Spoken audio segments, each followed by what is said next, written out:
087. Lexus avtomobil 10 ga to'xtaymiz.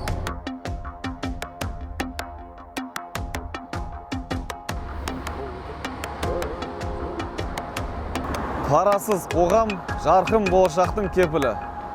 Сыбайлас жемқорлықты тоқтату біздің ортақ міндетіміз. Пара беру бас бостандығыңыздан және болашағыңыздан айырады. Пара ұсынғаны үшін сен қылмыскер болып таныласың.